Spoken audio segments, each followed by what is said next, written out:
대표님, 제가 영광스럽게 대표님 모시고 이런 이제 저희 그 용해 2단지 목포에서 올라왔어요. 그래서 용해 2단지 사업에 관련돼서 여러 가지 좀 문제점이 많아서 직접 여쭤보고, 또 저희가 사업이 지금 지체가 되고 아예 진행이 안 되고 있는 상태라서 좀 장을 많이 구해서 저희들이 좀 앞으로 사업이 잘 되기를 바라는 마음입니다. 그래서 몇 가지 제가 질문 사항이 있는데 대표님께 말씀드리고 대표님께서 말씀해 주시면 저희가 잘 받아 섬기겠습니다. 일단은 저희가 작년 2020년 7월 18일 시공사 선정을 했어요. 시공사 선정을 했는데 시공사 선정 8일 만에 그 계약 그 시공사 선정 된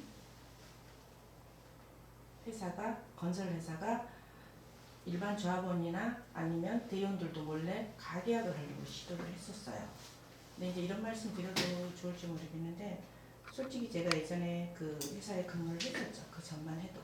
그리고 그 근무를 하면서 제가 조합원이기도 했었어요. 그래서 이제 조합원이다 보니까 제가 이제 제안서가 나오는 걸 보고 좀 분석을 나름 해봤어요.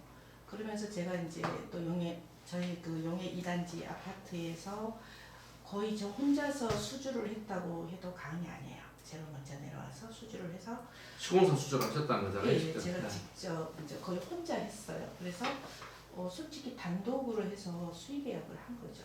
그리고 총 공사비는 2,030억이 나왔고요. 그러면 수의계약을 하기 이전에 다른 건설사들이 들어왔었어요. SK도 들어왔었고, 극동도 들어왔었고, 우미도 들어온 상태인데 좀 이런 말씀 드리기 좀 민망하긴 하지만, 그때는 제가 직원이었기 때문에 어찌됐든 수주를 하려는 욕심은 분명히 있었고, 제가 그래서 그 당시에 용해 2의 그 총무이사도 아닌데 총무라는 사람이 저희 한라하고 계속해서 이제 컨택을 했었죠. 그때는 제가 가장 정확하게 명확하게 잘 알고 있죠. 그 상황에서 이제 수주를 하고 들어와 보니 이미 다른 회사들이 와서 활동을 하고, 우리는 저는 좀 늦게 온 편이었단 말이죠. 그 상황에서 목포가 메이저가 사실 한라더라고요. 왜? 한라가 거기에 사업을 많이 해가지고 한라에 대해서는 굉장히 좋은 이미지가 있었어요. 그래서 이제 제가 일하는 데는 되게 편했고, 하다 보니까 그 총무로 있었던 사람하고 저희 한라하고 계속해서 약간의 불공정 거래가 이루어지기 시작을 한 거죠.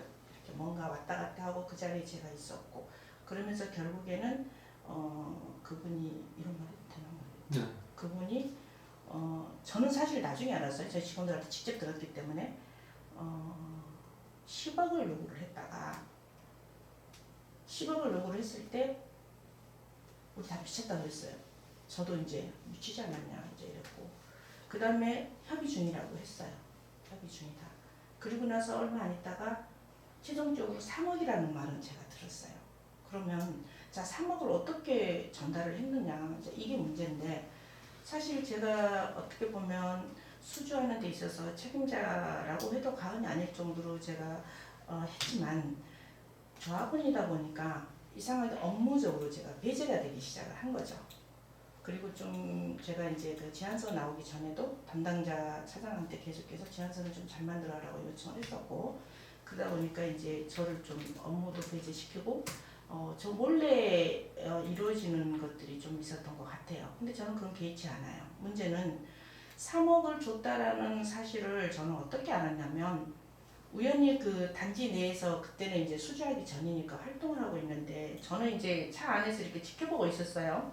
과장님들이 이제 홍보하는 걸 지켜보고 있는데 이렇게 문제 그 총무가 이렇게 내려갔어요. 그러니까 이제 저랑 같이 지켜보던 그 부장이라는 사람이 어제 저 사람하고 누가 둘이 다 강강술래를 했대 이래요. 그래서 그 강강술래가 뭐예요? 그랬더니 둘이 다 강씨잖아. 강씨예요.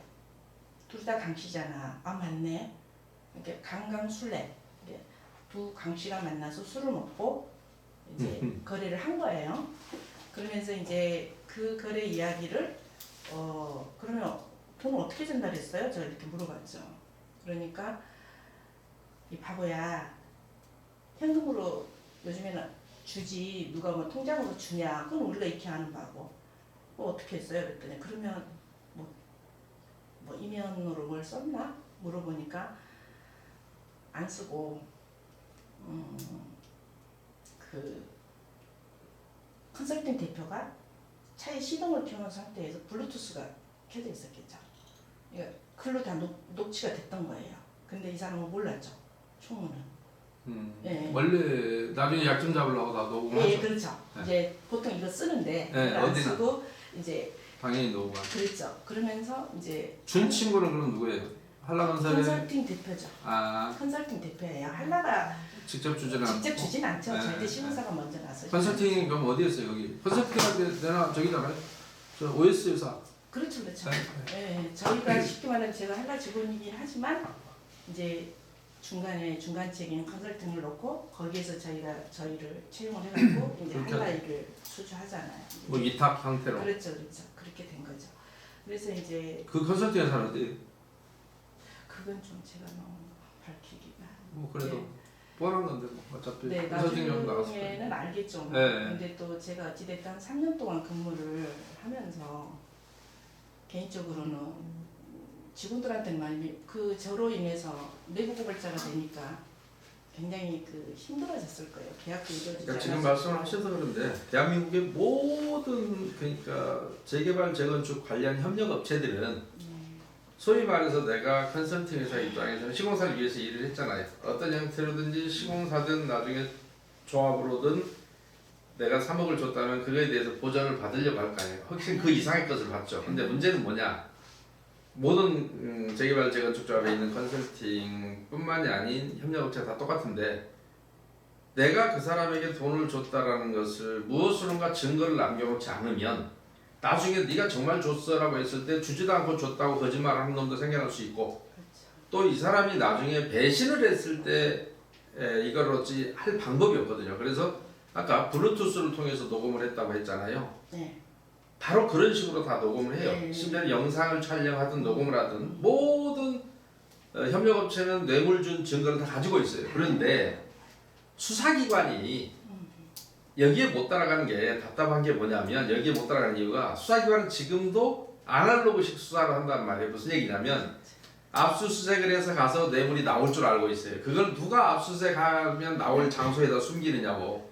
자기만 그리고 이 업체들은 너무 많은 것을 특히 철거나 이런 데들은 너무 많은 조합을 거래하기 때문에 그것을 따로 보관해 놓지 않으면 영상 촬영이든 녹음이든 어떤 형태로라도 요즘 뭐 기기들이 좋으니까 보관해 놓지 않으면 본인도 스스로 죽어나서 기억을 못 하거든. 몇 월 며칠 날 얘한테는 얼마 줬고 얘한테는 얼마 줬는지 기억을 못 해요. 그런데 결국에는 그건 뭐냐면 본인들이 그 처벌을 그러니까 제대로 처벌을 하게 되면 그 부분은 꼬리 자르기를 하기 위해서 필요하든 뭐하든 어떤 형태로든지 밝혀질 수밖에 없단 말이죠. 그러니까 그것을 수사기관에서 하면 되는데 보통의 경우에는 이제 여기는 수주 과정에서니까 시공사 입장에서는 어떤지 요구를 해서 그 시공사는 나하고 관계없다고 하려면 꼬리를 자르든 어쩌든 해야 될 거고 그렇죠.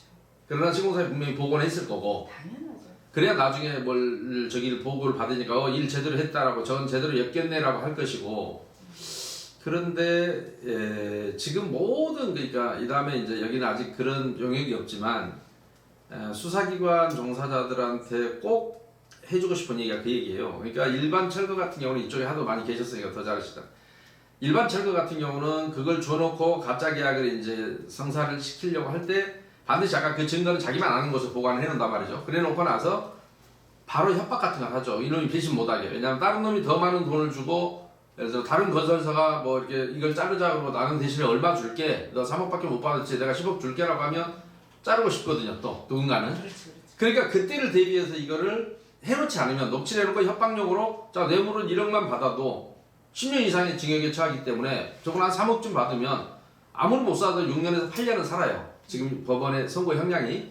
그리고 10억을 요구했다라는 건 어떤 거냐면 여러분 잘 아시다시피 형법 129조는 뇌물에 관해서 우리 물론 조합 임원들이나 조합과 위탁 업무를 처리하는 사람들은 다 공무원으로 봐요. 네, 맞아요. 그러니까 받으면 그 친구도 그걸로부터 받았으면 본인도 누구한테 받았으면 뇌물 수수가 될 것이고 그럼 본인이 준 거는 이제 뇌물을 공유하지 않겠어요? 다만 시공사가 주었느냐 누가 주었느냐 이제 논란이 있겠지만 뇌물 수수는 요구만 해도 되고 실제 수수 안 해도 돼요. 약속만 해도 돼요. 내가 얼마 줄게라고 하는 게 이게 받으나 수수하나 요구하나 다 똑같이 처벌해요. 쉽게 얘기하면 형법 129조가 이렇게 돼 있단 말이에요. 공무원 또는 중개인이 그 직무에 관하여 뇌물을 수수, 요구 또는 약속한 때는 5년 이하의 징역 또는 10년 이하의 자격정 제치한다 이렇게 돼 있는데 요거는 이제 일반 뇌물이 그렇고 이제 금액이 10년 1억 이상이면 10년 이상 하한선이 10년이에요. 10년 이상 차한다는 건 이제 특가법이라고 따로 있어요. 특정 경제범죄 아니라 특정 범죄 가중처벌에 관한 법률 위반 중에서 이제 뇌물죄를 따로 구성하고 있는데 거기에 보면 이제 3천만 원 이상부터는 이제 굉장히 3천만 원 이상이면 3년 이상의 징역, 5천만 원 이상이면 7년 이상의 징역, 1억 이상이면 10년 이상의 징역에 처한다고 돼 있단 말이죠. 그래서 이런 경우 같은 경우는 시공사도 그 교육을 하지 못했을 때 책임도 있고 도시정비법상 그리고 이미 그것이 이루어졌다고 한다면 뭐 그 총무가 개별적으로 처벌받는 건 두 번째로 하고 당연히 그 시공사는 입찰보증금 자체가 요즘 공공관리 시공사 선정 기준 때문에 들어올 때 홍보 각서를 쓰고 들어와요. 입찰 참여할 때 내가 입찰보증금을 여기는 얼마 받았죠? 현서를 할 때 10억을 네, 10억. 그다음에 저 수주할 때 그때 20억에서 총 30억이죠. 아 그래. 그러면 30억을 만약에 내고 입찰 보증금을 내고 들어왔더라면 이 입찰 보증금을 여러분이 몰수해도 이의를 제기하지 않겠다라는 소위 계약 업무 처리 기준을 안 지켰으니까 정비사업 계약 업무 처리 기준 그게 이제 당연히 거기에는 금품 제공 못하게 돼 있고 그 다음에 또 하나 거기는 두 가지를 위반했던 게 보이는 게 뭐냐면 또 하나는 저기를 위반했겠죠. 그 OS 쓰지 말라는 데 썼으니까 그렇죠. 방문 홍보에 했으니까 네. 더구나 다른 경쟁사들이 있었으면 예. 다들 방문했겠지만 뭐 떨어진 놈이야 뭐 그렇다 치고 홍보 경쟁제로 네. 해서 네. 못하게 해놨는데 홍보를 유독히 그러니까 그 회사만 세대별로 네. 방문해서 홍보를 한 경우에 이 부분은 뭐 본인이 그 일을 했으니까 뭐 더더욱 증거 자체일 것이고 네. 그래서 그런 경우에는 그 30억을 몰수할 수가 있단 말이죠. 그리고 형사처벌하는 건 별개고 형사처벌도 물론 할 수 있고요. 그래서 형사처벌도 뭐 시공사도 처벌할 수 있고 3년 이하의 징역 뭐 이렇게 돼 있어요. 그러니까 더구나 뇌물 주면 시공사도 훨씬 더 처벌이 더 세고 그래서 그런 부분들은 그 뭐 어쨌든 여러분 입장에서는 뒤늦게라도 내용을 알았으니까 이런 상태로 이런 원초적인 하자를 끌고 시공사와 간다는 건 대단히 어려운 문제일 수 있어서 그 부분에 이제 조합원들이 나중에 추후에 네. 논의를 해서 어떻게든지 해야 될 것 같아요. 그러니까 그 부분에 있어서 이제 더 이제 신빙성이 가는 게 뭐냐면 그 후에 제안서가 나왔을 때 정말 제안서가 조금 너무 예를 들어 3억을 주기로 약속을 했다면 한 300억 이상 뭐 300억이 뭐겠어요. 네. 원래 그냥 그런 황금알을 낳는 그런 제안서였어요. 제가 봤을 때 그렇게 됐었고 그다음에 이제 입찰할 때부터 틀린 게 현설할 때부터 이제 그 회사를 위한 이제 그 현설을 하는 거죠. 근데 되게 웃겼던 게 제가 입찰 전에 그럼 그 돈이 그렇죠. 왔다 간 거예요? 왔다 네, 오간 시기가? 예, 저는 그렇게 봐요. 왜 그랬냐면 처음에 10억을 달라고 했다고 했을 때 저 미치지 않았냐라고 우리가 이야기를 했고 그래서 제가 또 물어봤어요. 아니 뭔 10억이나 달라고 그래? 그랬더니 현재 설계 그때 당시 설계 정비업체 그 다음에 법무팀이 있잖아요. 자 그렇게 있어요. 그랬는데 뭐 지원자 먹으려고 하겠어? 나눠야 되지? 요랬었어요. 그래서 그러면 나름 3억씩 하고 1억이 남으면 그 이야기를 누가 한 거예요? 그 저희 회사 컨설팅 회사 직원이 했죠.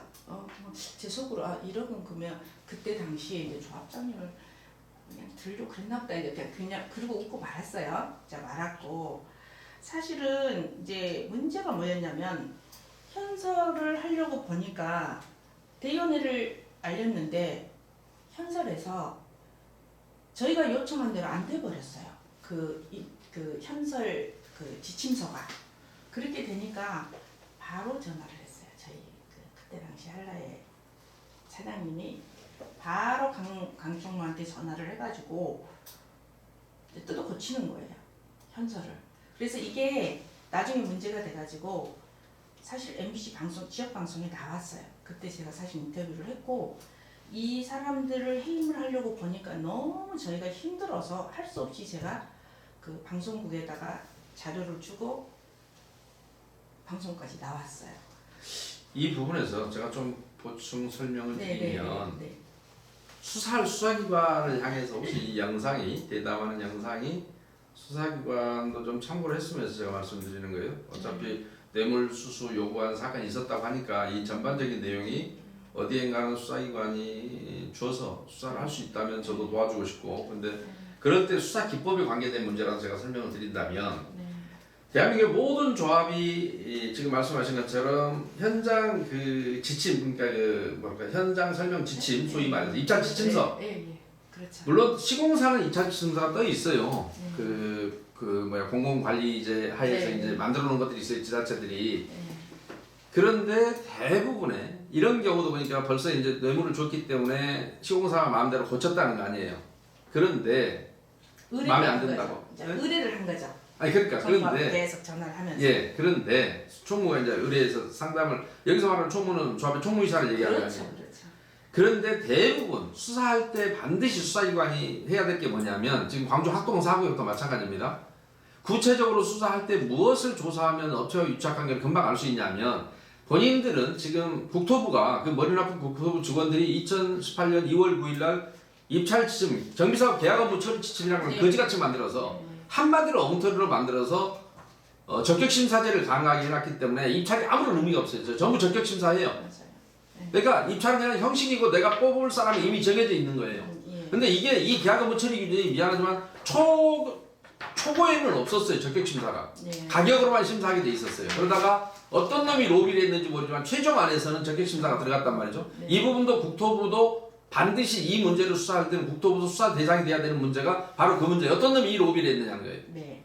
이 바닥에는 이 정비사업을 하다 보면 답답한 게 뭐냐면, 이 바닥에는 그 인터넷 매체들, 저는 인터넷 찌라시라고 부릅니다만, 그 찌라시들이 아무튼 조합에 유리한 기사만 써요. 근데 이게 이제 입찰로 바뀐다 하니까, 전자입찰하겠다 하니까, 법률적으로 바뀌겠다 하니까, 그 전에도 제 개발조합은 정관 32조 7항에 의해서 다 입찰을 하도록 돼 있었어요. 네. 그것은 근데 국가로 당사자로 하는 계약에 관한 법률을 준용하도록 돼 있었는데, 그 법은 지금도 잘 돼 있고 훨씬 잘 돼 있어요. 그런데 국토부 직원들이 왜 그 정관 규정을 놔두고 법으로 만든다고 만들면서 이 허접한 계약 업무 처리 기준을 만들어서 지금은 이제 아예 내놓고 업체를 선정해요. 그러다 보니까 어떤 문제가 있냐, 수사하는 사람 입장에서는 모든 업체를, 만약에 성면 조사 업체를 뽑는다, 아니면 성면 감리 업체를 뽑는다, 무슨 뭘 뽑는다 할 때 그 입찰 지침서라는 걸 조합이 만들 능력이 안 돼서 만든 적이 없어요. 그러면 조합에 가서는 이걸 어떤 놈이 만들어줬느냐를 보면 그 업체를 누가 선정할지 정해져 있었다고요. 그렇죠. 사전에. 네. 그리고 대한민국 모든 조합장들이나 총무이사들, 심지어는 여직원들을 수사를 하면 이 입찰 지침서를 최초로 누가 만들었느냐, 작업을 누가 했느냐를 컴퓨터를 뒤지면 작업을 한 게 아니라 USB를 받았다고. 업체로부터. 그리고 그 업체는 여지껏 어김없이 선정이 돼요. 그러니까 이 입찰이라는 정부에서 하면 이거 뜯어고치지 않으면 대한민국 정비사 비리 때려주기도 못 막아요. 국토부 직원들이 완전히 망가뜨려 놓은 거예요.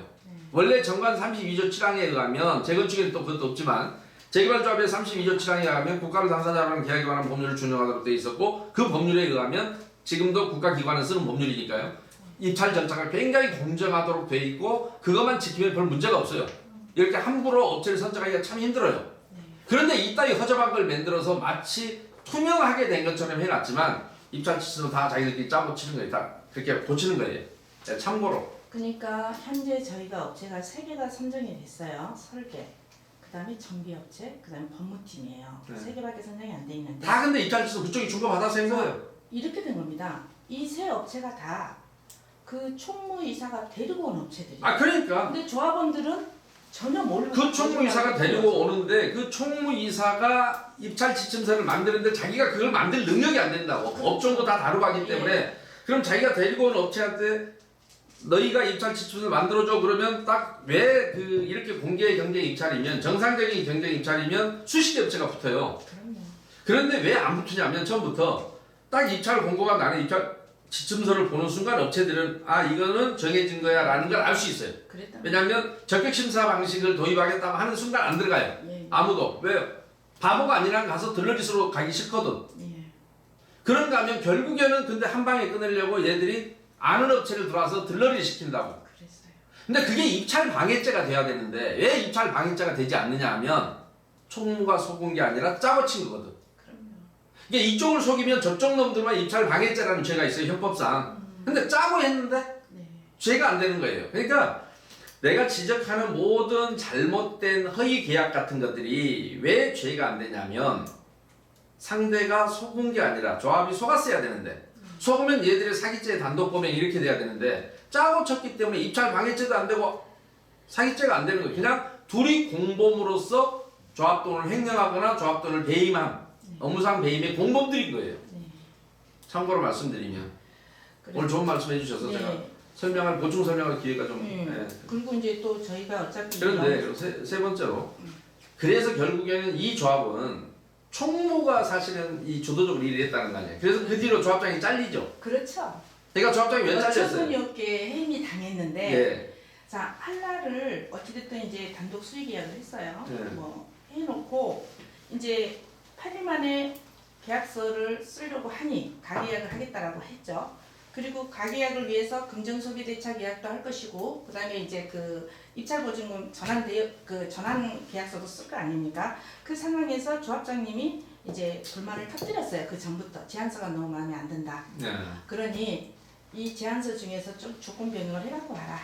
그러면 내가 생각을 해보겠다 이랬는데 해임될 이때 조합장이 예. 근데 조합장님 혼자만 단독이에요. 나머지는 다 이 강충무가 데리고 온 사람들이에요. 전부 다 하나같이 네. 이사라는 사람들. 그렇게 되면 이제 조합장은 바보가 네. 되는 거예요. 그러다 보니까 이 조합장님이 이제 오고 갈 데가 없는 거예요. 그래서 사실은 저도 이 사실을 알고 나서 이제 한라의 근무를 계속 하다가 도저히 뭐 안 돼가지고 제가 결국에는 업무적으로 배제를 당하고 스스로 그만둘 수밖에 상식적으로요? 없게 됐어요. 자, 그 조합장님이 시공사 도장을 안 찍은 것을 제가 여러분 아까 입찰 조건이 입찰 당시와 맨 처음과 많이 입찰 조건이 바뀌었다. 총무를 뇌물을 준 뒤로부터는 뇌물 줬다고 알려진 뒤로부터는 네. 바뀌더라라고 했는데 네. 이제 그 다음부터 총무가 그쪽에 지시를 받아서 입찰 지침서도 당연히 이제 그쪽에 그랬죠. 유리하게 만들더라. 네. 자, 기본이고. 자, 두 번째로 그런데 여기에서 조합장님이 사실은 도장을 조합장님이 이 분야의 전문가가 아닌데 조합을 계약서에 도장을 안 찍을 정도가 되면 뭔가 많이 또 달라진 거죠. 예를 들면 입찰 당시의 사정과 또 계약서를 막상 가계약서를 들이밀었을 때 그 내용이 또 바뀐 걸 거예요. 제가 그렇게 들었고 근데 그 중에 하나가 뭐냐면 자 성면은 원래 철거에 관한 것이라서 시공사 하게 돼 있었어요. 근데 성면 철거를 분리하자라고 하잖아요. 제외해라 시공사에서. 예. 근데 그게 그러니까 여러 가지 입찰 조건이 불리하게 바뀌었다라는 것보다도 심지어는 입찰 조건과 계약서가 또 바뀐 거예요. 된 뒤에도. 그때 성면을 근데 시공사에서는 분리하자라고 했는데 이게 얼마나 답답한 일이냐면 그나마 그 조합장이 이걸 거부했던 게 답답한 게 원래 2010년 용산 사태 이후에 2010년 7월 16일 날 구도시정비법 11조 사항이 개정이 어떻게 됐냐면 철거에 관한 사항을 시공사와의 계약에 포함해야 한다라고 돼 있었어요. 그리고 그것을 위반해서 시공사를 선정하거나 선정된 자는 3년 이하의 징역 또는 3천만 원 이하의 벌금에 처한다라고 돼 있었다고. 그러니까 그것을 만약에 철거를 시공사와 계약에 안 넣거나 했을 때는 그 안 넣은 시공사도 처벌하고 3년 이하 징역이고 그렇게 계약을 체결한 그 조합장도 선정한 그 조합장도 3년 이하의 징역이어서 둘 다 쌍벌 조항이 있었어요. 그게 84조의 3, 1호 위반. 그랬는데 2018년 2월 9일 날 알다시피 도시정비법이 전면 개정이 됐어요. 그래갖고 시공사와의 계약에 포함해야 한다라는 것은 29조 9항이 됐어요. 이제 새로운 법에서는 다시 편제가 바뀌어서. 근데 29조 9항은 뭐냐면 아주 희한하게도 원래 성면 철거 그러면 당연히 성면도 철거에 포함하는 거예요. 그런데 부처 공무원들이 어떻게 무식하게 해석을 하냐면 심지어는 재판부에서도 판사도 검사도 뭐냐면 성면은 하나의 철거의 구성 성분일 뿐인데 그 뒤로 하도 성면을 계속 또 분리하는 거야. 일반 철거는 어쩔 수 없이 넣어놓고 그러면 성분이 성면이니까 분리해야 된다. 아니 철거면 철거인 것이지 성분별로 분리하자. 목재도 분리하고 뭐 플라스틱 분리하고 다 해야지 그렇게 따지면 그럼 진정 철거를 뭐라는 맛인가. 성면 그 철거 대상물에는 엄청나게 많은 성분들이 있는데 그대로 다 분리할 수는 없잖아요. 그런데 뭐 그건 그렇다 치고 그래서 2018년 2월 9일자 법이 개정될 때는 하도 성면을 분리하니까 가로 열고 성면안전관리법에 의한 성면 조사 및 해체 제거를 포함한다 가로 닫고 이렇게 한단 말이야. 철거에 그것도 넣어라 빼지 말아라라는 하나의 경각심을 주는 문구지 그 전까지는 이거 없으니까 빼도 된다 이 뜻은 아니란 말이죠. 근데 그 전까지는 이 말이 없었으니까 성면을 빼도 된다 이렇게 해석하는 미친놈들이 있더라고요. 그런데 그 뜻은 아니에요. 이건 철거의 성분은 불과 성면만 있는 게 아니라 여러 가지가 있다고요. 성면이 다만 폐기물의 종류로 따지면 이건 지정 폐기물이다 이 말만 있는 거지 지정 폐기물 중에는 성면만 있냐 그것도 아니에요. 그러면 같은 지정 폐기물이라도 성면 아닌 것도 있어요. 그 뜻이 아니란 말이에요. 하도 분리 철거를 하니까 성면을 빼내니까 이것도 빼내지 말아라라고 다시 경각심을 준 문구인 것이지. 그런데 그 전까지는 성면이란 말이 없으니까 분리해도 된다? 다른 것도 그럼 다 분리하면 되네? 그럼 진정 철거는 뭐가 남냐고. 그래서 그렇게 해석해서는 안 된다라는 것이 기본적으로 노가다를 해본 사람이면 건축을 해본 사람이 이해를 할 텐데 어쨌든 법률을 또 이상하게 해석을 해서 그런데 그렇다 치고 더 치명적인 실수는 뭐였냐면 이 처벌 규정이 과거에 있었다 그랬잖아요. 그렇게 해서 선정된 놈, 선정한 놈. 근데 이게 빠져버렸어요. 처벌 규정이.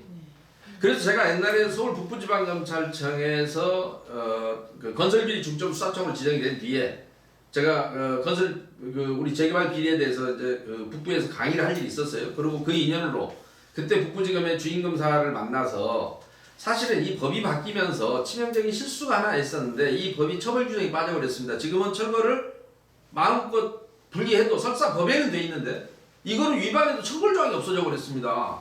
그러면서 옛날 법과 이렇게 비교를 해드렸어요. 그랬더니 이거 이 법이 실수네요. 이런 거 있으면 저한테 알려주세요. 제가 바로 반영해서 개정되게 할게요라고 해갖고 하면서 저한테 개인적으로는 이런 거 또 있어요. 그래서 이런 거 많아요. 미비한 점이 굉장히 많은데 그랬더니 이런 거 있으면 저한테 좀 알려주세요. 그럼 제가 좀 이거 반영할게요 하더니 2019년도에 초에 이게 4월 23일인가 이때 개정 때 들어갔어요. 다행히 한 1년 동안 그래서 빠져있어 또 그게 처벌 규정이 볼 때리게 그 전에 있던 게 빠져버렸다고 법이 저기 하면서 그래서 다시 지금은 또 집어넣어서 그러니까 그 사이에 한 놈은 또 처벌도 못해요. 이 짓을 한 놈은 이게 이렇게 엉터리 그 많은 국회의원들이 보고 저기 한데도 불구하고 이런 일이 있었는데 자 그거는 그냥 여담으로 들으시고 그래서 그런데 더 웃긴 건 뭐냐 이때도요 사람이 참 이 도시정비관 얘기하다 보면 환장하겠는데 이런 거 보고 있으면 열불이 나죠.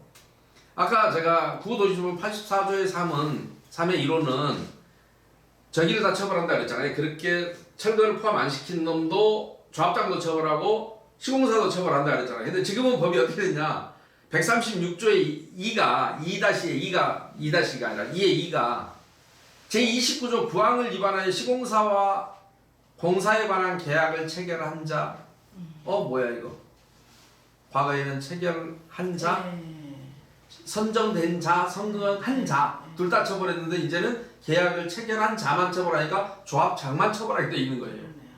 이제는 시공사는 또 빠져나가. 아니 내 돈 잘못됐다고 고치라 했더니 또 이게 표면적으로 고쳐졌어요. 나도 고쳐지고 난 뒤에 처음 봤어요. 짜증나. 그대로 보니까 또 이렇게 생겼어요. 반쪽짜리 또 법이 입법이 된 거예요. 그러다 보니 어떻게 보면 법이 후퇴돼 버린 거죠.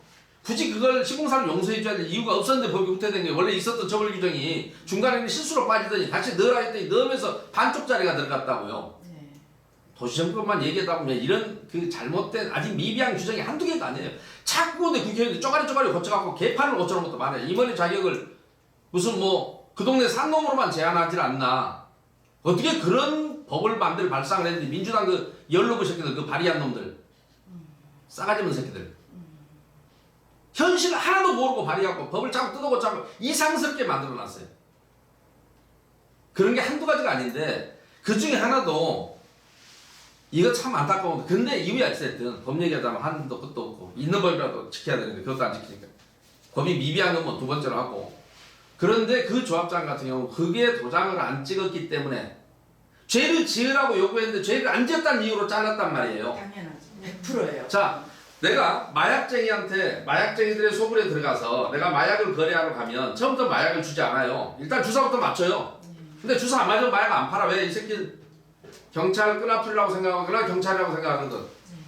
정상적으로 저기 헛놈이라면, 자, 이 바닥은 올바른 놈이라면 조합장으로 버틸 수가 없어요. 바로 이런 것 때문에. 한 놈이 내 밑에 있던 어떤 놈이가 배신해서 팀을 짜갖고 지는 돈을 먹고 나는 돈을 안 먹었고 내가 조금 따지려고 그러면 잘라버려. 근데 여기에 자른다고 의견권을 행사한 놈들은 누구냐고. 조합원이잖아. 그렇죠. 조합원들이라고. 네. 할 말이 없는 놈들이야.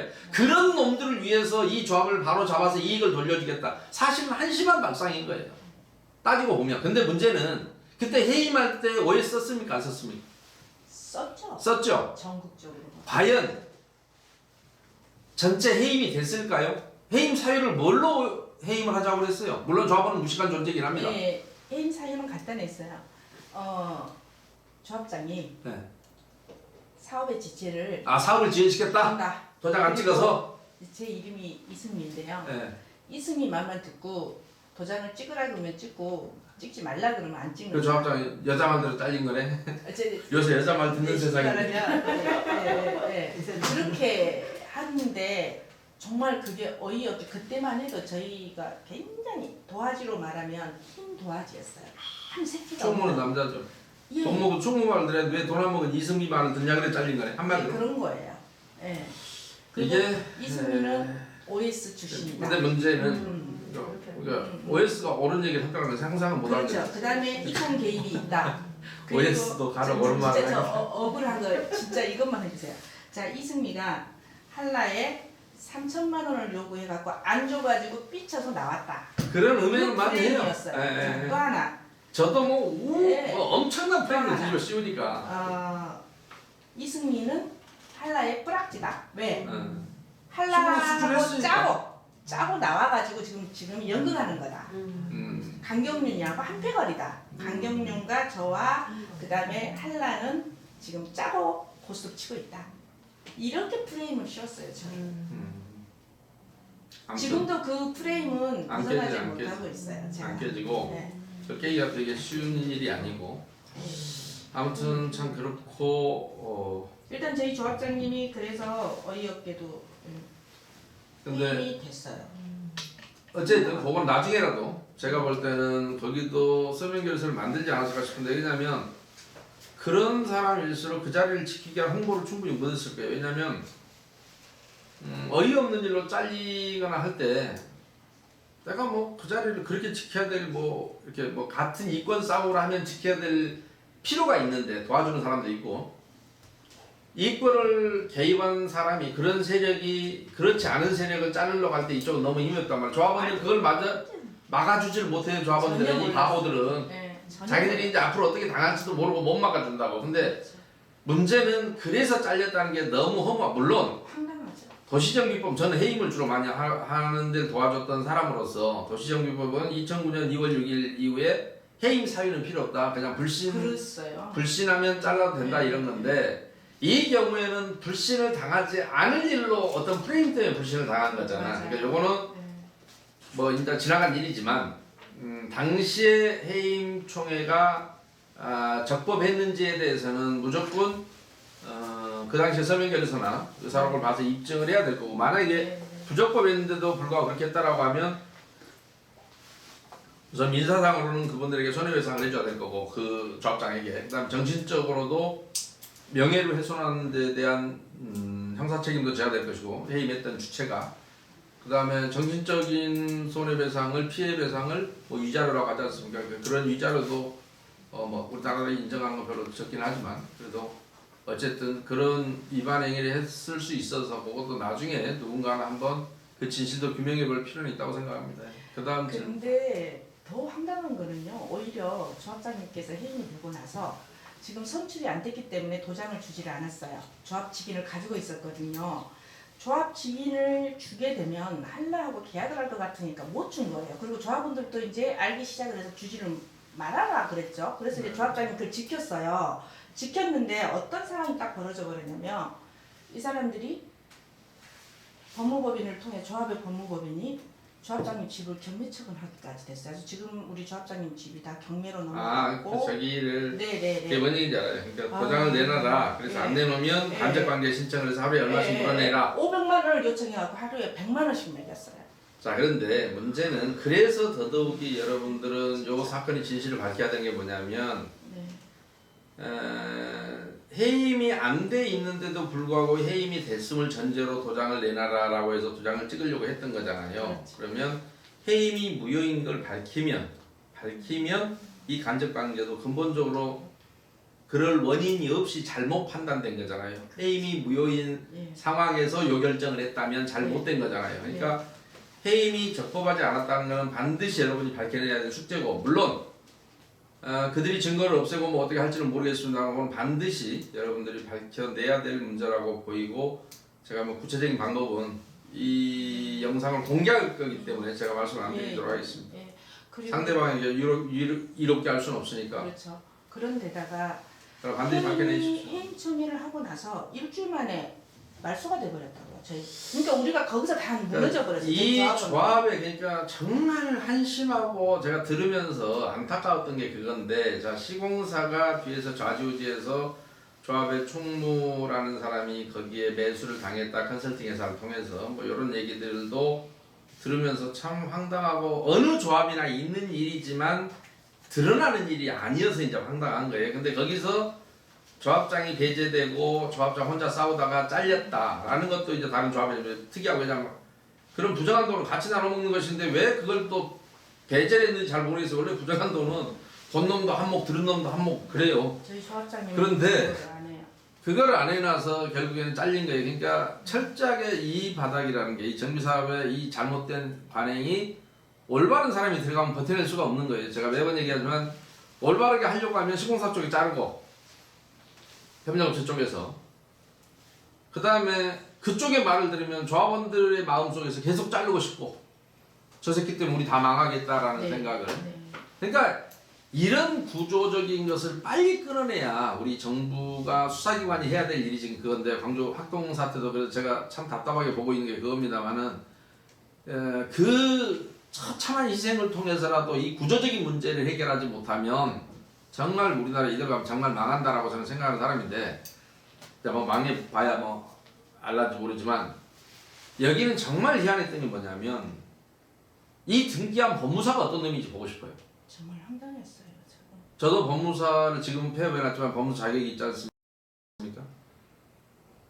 도대체 어떤 새끼가 이런 등기를 하지라고 하는, 왜냐하면 기본이에요.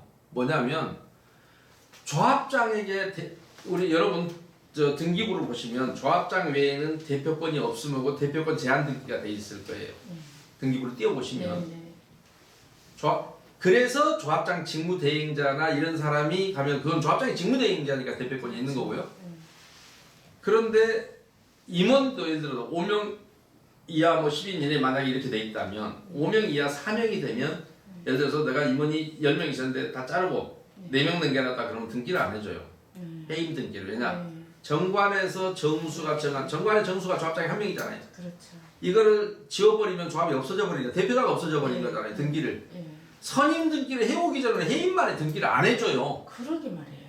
제가 말로 하는 소리가 아니라 그게 등기 예규 1971년 10월 28일 제정 등기 예규 제 187호 임원 변경 등기에 관해서 뭐냐면, 정관에 임원의 정수를 제사장, 그러니까 이사장 1명, 제사장이 된다. 이사 5명으로 되어 있는 재단법인 등 현 등기부 이사장 1명, 이사 3명만 있는 경우 그중 이사 2명의 사임 등기를 할 수 있는지 여부에 대한 의견에서, 이때 상법 제386조 제1항 규정은 민법 법인의 경우에도 다를 것이 없다 해석할 것이므로, 우리 여기도 민법상 법인입니다. 민법상 특별법인. 이게 특별법상 법인이라고 그래요. 그래서 거기에 없는 거는 민법을 준용하고 하는 거예요.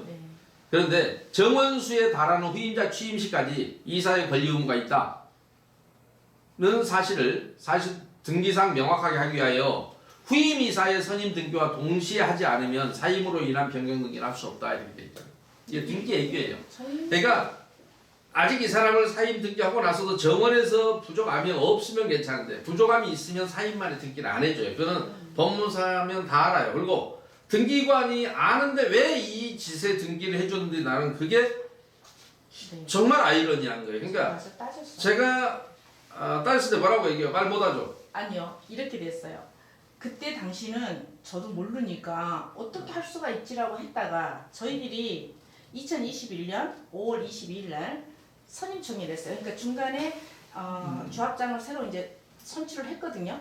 이순 네. 조합장님이 해임이 되고 나서 이제 선출을 해서 선출 때는 여러분 주도해서 했어요? 예, 그 사람들이 주도를 했죠. 예. 예. 저희들은 이제 반대를 했었고 그래서 그때도 역시 홍보요원들이 했어요. 네. 그래갖고 이제 선출이 됐는데 여러분은 해임 등기하러 가니까 안 해줘요?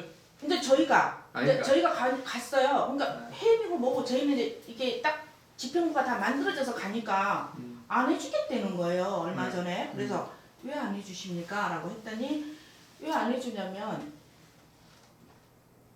그 잘못된 걸 알고 해줄 수가 없대서 무엇이 잘못됐습니까? 그러면 예전에 이스람 조합장님이 해임이 되고 나서 어떻게 일주일 만에 해줘놓고 지금 우리는 선출까지 맞춰갖고 집행부를 구성해서 왔음에도 불구하고 안 해주는데 뭐가 잘못됐습니까? 그랬더니 그때 잘못됐다라는 거를 알았대요? 예, 이제 그분이 인정하지 않고 싶지만 할 수 없이 인정을 하는 거예요, 제 앞에서. 예. 근데 그 새끼는요. 그러면서 하는 이야기가 아니, 근데 그게 저보고 뭐냐면 행정소송하라 그러더라고요. 행정소송 아니에요. 저거 왜 그러냐고 등기관은 그랬더니 직권으로 등기를 복구를 해야 돼요. 직권으로.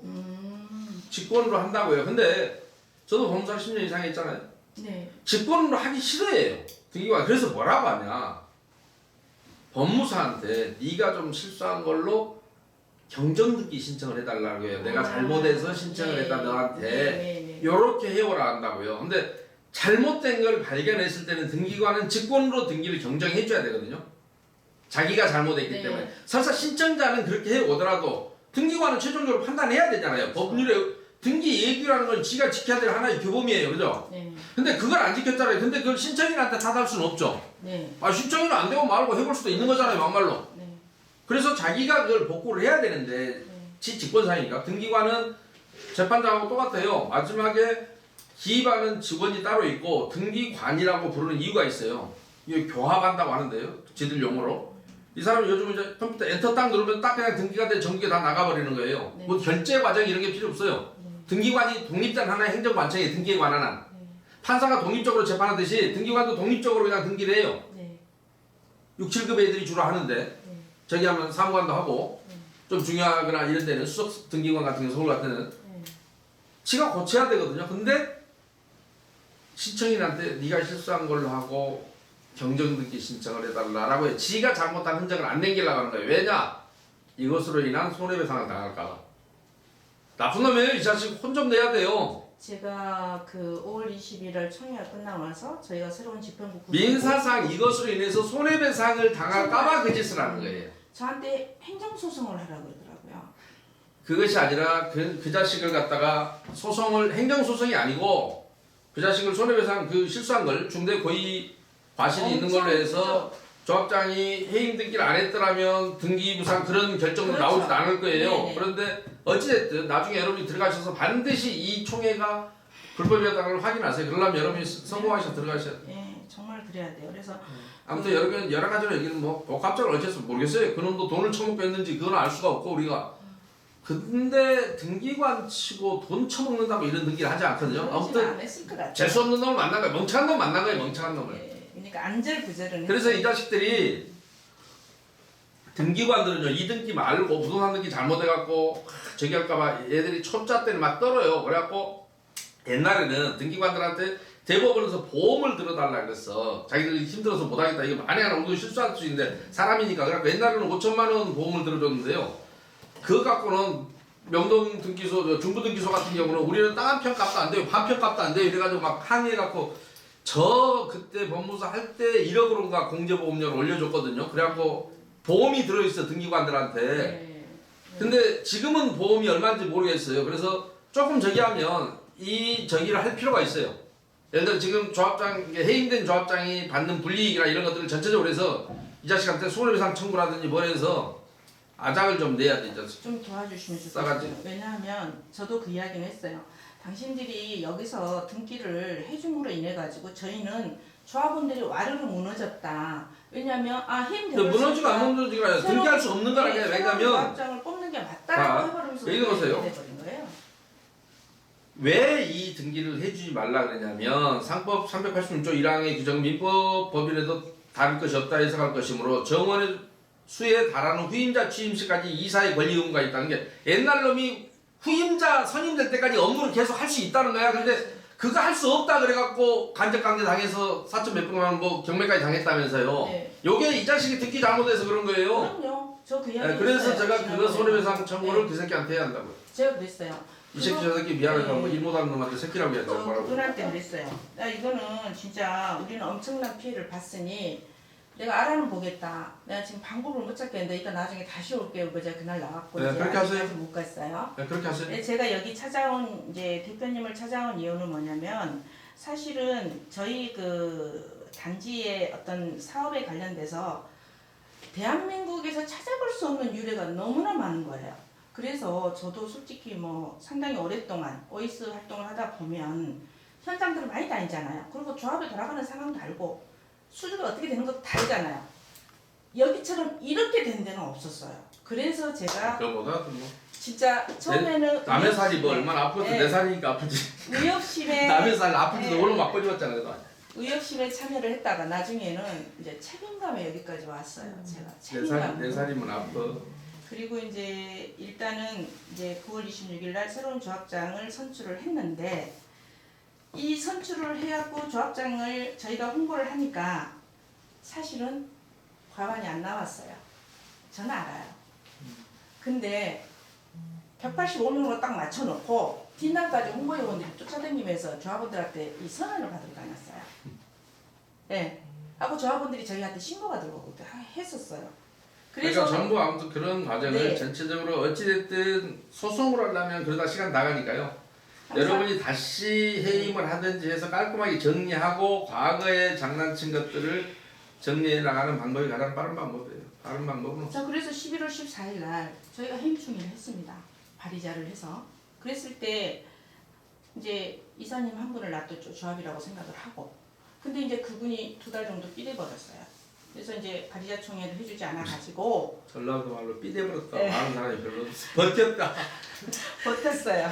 버텨가지고 2달 동안 거의 버티다가 안 돼가지고 이제 없어져 버렸잖아요. 그랬을 때 발의자를 총회를 저희가 2가지로 받았어요. 하나는 시청에 낼 거. 시청에서는 당연히 안 해줄 것이다 라고 생각을 했기 때문에 대의원에서 할 수 있도록 발의자를 2개를 동시에 받았어요. 제가. 그래서 발의자가 우리가 한 74명이면 되거든요. 근데 홍보요원 하나도 쓰지 않고 그 127명이 저희 임시사무실에서 다 해줬고요. 그 다음에 11월 14일 날 총회를 할 때도 저희는 저희 조합원들이 다니면서 했어요. 그래서 194장이 나왔어요. 조합원님들이 다녔어요. 홍보요원 하나도 쓰지 않고. 그러니까 진짜 이거는 전국적으로 상당히 그 기갑이 될 만한 그런 건데. 비대위는 다 그렇게 해, 돈이 없어서. 조합은 그리고- 조합동 갖다가 막 써서 그러고 전국적으로 기감이 아니라 어디나 그렇게 해요. 그래요? 아니 저는 그렇게 들어본 적이 별로 저쪽에서 없어서. OS일만 해봤으니까 몰라요. 이쪽의 아픔을. 그것들이 옛날에 얼마나 아픈지 모르잖아. 이제 아니, 본인이 정말 본인 살 솔직히 만져보니까 솔직히 아프잖아. 그거는 제가 인정해요. 인정하지 그뭐 인정해야지. 정말 제가 해보니까 야 정말 이렇구나. 그리고 저희는 이제 수주 끝나면 떠나가 버리니까 몰랐는데 제가 이거 하면서 진짜 많이 배우긴 합니다. 이후에 어쨌든 네. 지금은 그러니까 결론을 좀 이제 뭐 결론 같은 거는 내자면 조합원들한테 꼭 하고 싶은 얘기죠. 뭐냐면 저는 뭐 조합원도 아니고 목포에서 멀리까지 올라오셔서 저한테 뭐 이거 물어보러 오셨으니까 네. 조합은 조합장이 부당한 거에 항거했다는 이유로 조합원들한테 잘리고 시공사 말 안 들었다 잘리고 나 이런 조합장을 본 적이 없어서 제가 지금까지 제가 이 정비 사업의 비대위들이 주로 저한테 상담해서 많이 도와줬습니다만은 조합장이 시공사에 항거한 조합장 소위 말해서 조합원의 편에 서서 혼자 외롭게 조합원들을 지키려고 하다가 잘렸다는 조합장이 있다는 사실은 처음 들어요. 그러니까 그게 저도 좀 가슴이 아프죠. 근데 제가 평소에는 이 버릇처럼 제가 해임총회를 주로 많이 했기 때문에 제가 시공사 말 들으면 김상민한테 잘리고 김상민 말 들으면 시공사가 자를 거다라는 얘기를 하는데 김상민 말을 듣는 조합장은 하나도 없었거든요. 근데 물론 거기는 저와의 인연도 없지만 자체적으로 그분이 전문가가 아니었음에도 불구하고 본인 눈에 이건 아닌 것 같다 해서 날인을 거부했더니 그랬다는 이유로 자르다는 것은 이건 말이 안 되는 거라서 자, 자른 사람도 조합원이고 앞으로 우리 조합을 지켜야 될 것도 조합원 본인이지 남이 대신 지켜줄 수도 없을 것이고 그래서 그 부분은 여러분 조합원들이 제발 좀 정신을 차려서 지금이라도 옳은 일을 추구하려고 하는 사람의 편을 들어줘야 될 것이고 본인이 더 잘하실 거예요. 솔직히 말씀드리면 이러한 주창 그러니까 이러한 어떤 외침에 대해서 조합원들이 반성하지 않으면 하는 척만 하고 저쪽으로 합의 보고 빠지세요. 본인은 손해 없어요. 자기들이 죽든지 말든지 막말로 얘기하면 안 그래요? 이쪽에서 저쪽과 올바르게 하려고 하면 저쪽에서는 당장 합의하자고 들어올 수도 있다고요. 나쁘게 얘기해서 조합원들이 정말 안 움직이면 그렇게라도 하세요. 화가 얼마나 나면 내가 이 표현을 쓸까요? 처음으로 그런 표현을 써봐요. 물론 제가 비대위 도와줄 때 저쪽에서 저한테는 항상 유혹을 했어요. 항상 설득했고 제시했고 마찬가지일 거예요. 해보시면 특히 그쪽에 일을 하셨으니 얼마나 그런 유혹을 받겠어요. 근데 정말 말을 안 들어주는 조합원들이 있다면 뭐 본인만 살면 되지 말라고 모자란 놈들까지 다 끌고 와서 그 지켜줘서 뭐 하게요. 그런 가치 없는 일을.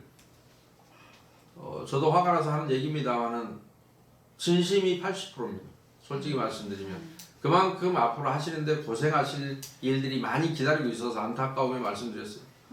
그 다음에 지난번에 제가 목포에 갔을 때 들은 얘기가 그동안에 시공사로부터 아까 받은 입찰보증금 시공사가 그 정도 잘못이 있다면 입찰보증금 몰수하는 작업을 빨리 해서 목포에서 30억이면 그닥 작은 돈은 아니니까 조합원들만 좀 열심히 정신 차리면 조합도 지켜내고 그 30억도 벌고 시작하면 되겠구만. 네. 나는 매번 조합장이 조금 똑똑하면 어리숙하게 시공사 하자는 대로 하다가 그 입찰보증금 들어오면 그거 그때부터 내일은 그거 먹고 올바로 가버리라는 얘기를 많이 하는데 왜냐면 센 놈 거 못 뺏어 먹으면 누가 뺏어 먹어요? 불쌍한 놈 거만 돈 손 안 대면 돼요. 그 센 놈이 와서 함부로 하는 거 바보 이것처럼 당해주다가 뺏어 먹으면 되지. 저는 시공사한테 항상 그렇게 하라고 하거든요. 한남 상구가 너무너무 안타까워요. 제가 카페에 써놨어요. 시공사 3개가 보증금을 1,500억 넣었어요. 다 OS 돌렸어요. 왜 그걸 못 뛰어먹어요? 4,500억 벌 수 있는 찬스였는데. 이번에 광주 풍양지구요. 시공사 보증금 700억이에요. OS 쓰면 천하가 다 알아요. OS, 롯데 OS, 포스코 OS 아주 왼수가 됐잖아요. 지금도 조합원들끼리도 지금도 양편이 갈라져서 바보들. 근데 왜 그거 못 뛰어먹어요? 이번에 그거 뛰어먹겠다는 후보가 나왔는데 3등 했어요. 안 찍어줘요. 그러니까 그런 바보 조합원을 지킬 필요가 과연 있나? 저도 시간이 가면 갈수록 회의가 느껴져요. 근데 정말로 하도 안 되면 그렇게 하세요. 그러니까 이제 조합원들 뭐 죽든지 말든지 지들이 선택한 길이. 저희가 5월 21일 총회를 했지만 사실은 이제 제가 조합장 출마를 했었어요. 그때 당시에 조합장 출마를 할 때 제가 슬로건이 뭐였냐면 첫째 한라 입찰보증금가 30억을 몰수하겠다고 했었어요. 각서 썼으니까 이미 여러분 돈 들어왔잖아요. 자기들이 찾아가려고 소송이 들어올 거란 말이에요. 제 카페에 그거 올려놨어요. 포스코가 저 왜 수원에서 저기 했다가 뭐 이렇게 여행 보내주고 이렇게 향응 제공했다가 그 저기 입찰보증금 40억 띈 거 조합에 이미 들어왔고 조합에 안 줬단 말이에요. 소송이 졌어요. 어떻게 받아가? 이미 돈을 여기 들어왔는데 돈을 갖고 있는 놈이 대장이지. 이제 저기서는 불법했지만 좀 돌려달라 이렇게 소송해야 될 거 아니에요. 그래서 사실 한라에서 여러분은 지금 기회예요. 어떻게 보면 위기가 아니라. 네. 아니 저는 정말 그 시공사에 꼬박놀이 됐던 사람들 다 정리하고 입찰보증금 띄고 다시 산뜻하게 출발하면 되죠. 근데 대표님 또 저희가 문제가 지금 최근에 뭐가 생겼냐면 어저께 저희가 공고가 났더라고요. 발의자 총회를 그러니까 저희가 11월 14일 날 총회를 해서 해임을 시켰잖아요. 해임을 시켰는데 그걸 소송을 했어요. 저 사람들이 효력정지 가처분 그 소송을 해가지고 1차 때는 저희가 소송에서 이겼어요. 그러니까 이렇게 즉시 항소를 한 거예요. 그래서 광주 고법으로 넘어갔는데 광주 고법에서는 일부 인용을 하고 또 이겨버린 거예요. 네. 그러다 보니까 도로 살아났어요 이 사람들이. 어쨌든 저 같으면 소송으로 안 가요. 의미가 없어요. 저 같으면 다시 해임했을 거예요. 근데 이제 놀라운 우리 소지가 있으면 바로 조합원님들이 얼마나 지금 지쳐 있냐면 그것도 이 사람들이 이걸 이용을 해요. 지치겠네. 우리 조합원님들이 바보들이 또 네, 체력도 약해. 조합원님들이 이제 총에 지겹다 이거야. 그냥 빨리 가자요 무조건. 아니까 바보가 네. 뭔 체력은 또 약해. 그래가지고 지금 바리자 총회를 쟤들이 뭘 공고를 했다고 빨리 가자. 했더라고요. 공고를. 그러면 그 바리자는 누가 바리자나 했더니 지금 딱 남아 있는 게 누구 있냐면 조합장 한 사람, 그 다음에 이사 한 사람이 남아 있어요. 감사 두 사람하고.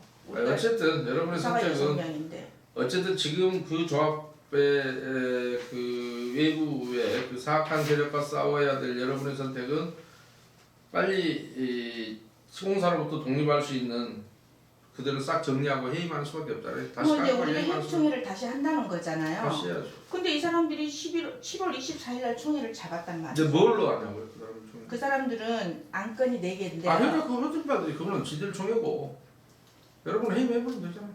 또 해임을 한다. 또 해임 안 하면요. 아니 그러게요. 그의 피지배 백성으로 사시든가. 아니죠. 그들의 피지배 백성으로 살 것이냐, 조합원이 주인이 되는 그런 조합을 만들 것이냐, 그건 뭐 선택은 뭐 여러분이 해야죠. 자 그리고 그러면 못 이기려면 덤비는 게 아니에요. 괜히 그러니까. 그냥 당할래 뭐 괜히 도전했다가 얻어 터지고 당할래 그 차이는 괜히 도전했다가 얻어 터지고 당하는 게 훨씬 아플 거예요. 그냥 가만히나 있으면 많이 안 때릴 텐데.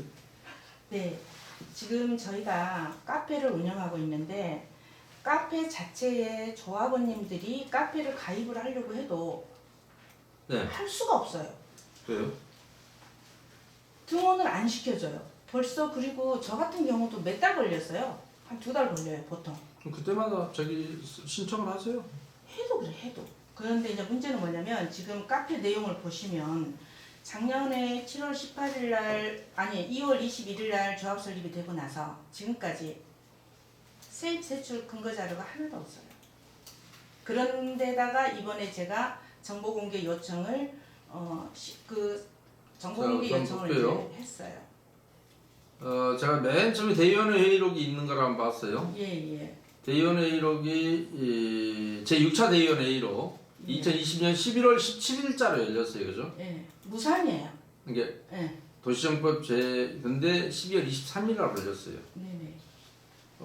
무산이 됐든 유산이 네. 됐든 떠나서 예.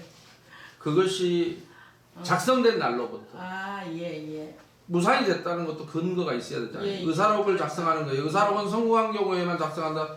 그런 게 어디가 있어요? 의결된 경우에만 작성한다. 부결된 경우에는 작성하여서는 아니 된다. 이런 게 있어요? 아니잖아요. 예. 의사 회의를 했으면 가결이 됐는지 부결이 됐는지 성원 미달이 됐는지를 의사록으로 남겨야 될 거 아니에요. 그죠? 네. 땅땅땅 했으면 남겨야 되잖아요. 네. 개의를 선언합니다 했으면. 그래서 오늘은 성원 미달로 더 이상 못한 미달하든지 그렇죠. 등등 그런 의사록 등은 총회 대의원회 이사에 다 발송하면 작성된 날로부터 15일 이내에 인터넷 또는 그 밖의 방법을 병행해서 공개하도록 되어 있어요. 네. 인터넷에서 공개를 12월 23일 날 쌓였거든요. 15일이 지났죠. 한꺼번에 다 했어요. 이사들, 대의원. 그래서 그거 무조건 위반이고요. 네. 12월 23일 날 또 홍계 또 있네요. 5차 대의원회도 12월 23일 날 했는데 이건 8월 달 거를 12월에 했어요. 예. 4개월 만에 했죠. 맞아요. 이것도 도시정법 위반이고요. 네. 우리가 죄는 하나 할 때마다 죄가 하나씩입니다. 네. 행위가 건바이 끝.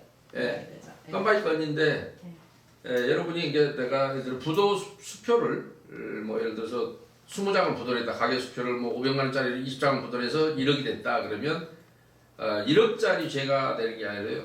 500만 원짜리 부도 한 번 낼 때마다 죄가 하나씩이에요. 네. 그것이 20개를 합쳐서 처벌을 한꺼번에 20개를 하는 것이지 예. 죄는 각각 하나씩이에요. 그러니까 벌탕을 매기려면 네. 이런 걸 피곤하게 하려면 죄를 한꺼번에 해주면 가서 하루 만에 진술 다 끝내버리고 오겠죠. 네. 한 개씩 해야 가서 진술하러 가고 내일 밥 먹고 진술하러 가고 모레 밥 먹고 진술하러 가고 그러면 저쪽에 수사기관을 볼 때는 이 새끼는 눈만 뜨면 위반하는 놈이구나 이렇게 해서 처벌이 더 세져요. 네. 모든 기소된 자는 죄를 한꺼번에 처벌을 받으려고 노력을 해요. 근데 기소를 해야 되는 사람, 피해를 구제받은 사람은 될 수 있으면 하나 처벌 끝나는 거 봐서 그 다음 끊고 끝나는 거 봐서 넣고 해야 벌금도 많아지고 여러 번 죄를 짓는 것 같은 실질적인 효과가 나타나요. 그래서 요 짓거리 하나도 안 했다는 말씀 드리고 여러분들이 그거 물어봤던 거 사업시행 그 용역업체 선정 계약서도 마찬가지로 전산 한번 볼게요. 뭐 세 개가 올라와 있는데 법률자문계약서가 7월달에 올라와 있는데 7월 31일 날인데 여러분이 언제 계약했는가를 볼게요. 어쨌든 15일을 초과하면 다 저기입니다. 7월 31일 날 한 것도 6월 16일이니까 이것도 7월 1일까지는 저기 했어야죠. 네. 이것도 위반이죠, 그죠? 네. 하루만 지나도 위반이에요. 네. 그러니까 여기에 있는 거 하나하나 따져보시면 도시법 위반을 수십 개를 하고 있을 수십 개 거예요. 나오겠는데요? 그 다음에 지금 사업시행 계획서도 현재 여러분 사업시행 인가 났죠? 네네. 아니 안 났잖아요. 여기 참 사업시행 아직 안 났네. 하도 네. 여러 군데서 헷갈려. 네. 그 다음에 월별 자금 입출금 내역도 하나도 없어요. 이번에 어저께 올렸던데요. 제가 정보공개 요청을 하니까 어저께 자금 썼어요. 입출금 내역도 매달 자금의 입금이나 출금 내역을 그러니까 예를 들어 이번 6월 달 거다 그러면 7월 15일까지 네. 인터넷에 공개해야 되고요. 네. 작년 5월 달 거는 6월 15일까지 했어야 되고요. 이게 월별로 그것도 최소한 죄를 한 번씩은 짓고 있었겠죠. 그러니까 그것도 여러분이 알아서 뭐 고소하든지 하시고 이렇게 깜깜하게 해놓으면 알 수가 없잖아요. 근데 여러분들은 굳이 정보공개 요청할 필요가 없는 것이 야가 저기 할 수밖에 없게 돼 있거든요. 공개를 할 수밖에 없게 돼 있는데 지금 안 하고 있어서 그럼 뭐 여러분이 알아서 저기를 하시기 바랍니다. 이거는 뭐